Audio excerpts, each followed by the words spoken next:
Starting this year, we'll be increasing military sales to India by many billions of dollars. We're also paving the way to ultimately provide India with the F-35 stealth fighters.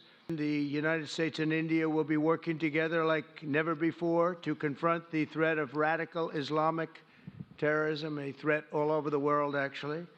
Today, I'm pleased to announce that my administration has approved the extradition of one of the plotters and one of the very evil people of the world, and having to do with the horrific 2008 Mumbai terrorist attack, to face justice in India. As a signal of good faith, Prime Minister Modi recently announced the reductions to India's unfair, very strong tariffs that limit U.S. access into the Indian market very strongly, and really it's a big problem, I must say.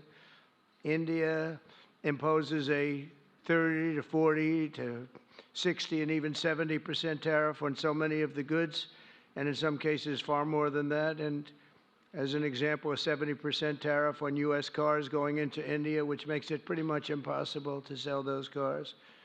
Today, the U.S.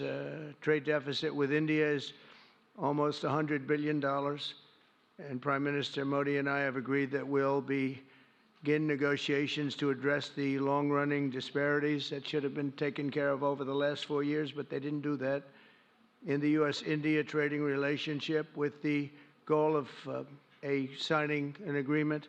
The Prime Minister and I also reached an important agreement on energy that will restore the United States as a leading supplier of oil and gas to India. It will be hopefully their #1 supplier. In the groundbreaking development for U.S. nuclear industry, India is also reforming its laws to welcome U.S. nuclear technology, which is at the highest level, into the Indian market.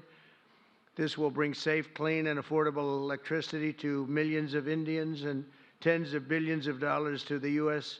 civilian nuclear industry in India. The United States and India are also joining forces to ensure that artificial intelligence and other advanced technologies are developed by the two of the most advanced nations, intellectually and otherwise technologically. We agreed to work together to help build one of the greatest trade routes in all of history. It will run from India to Israel to Italy and onward to the United States, connecting our partners by ports, railways, and undersea cables.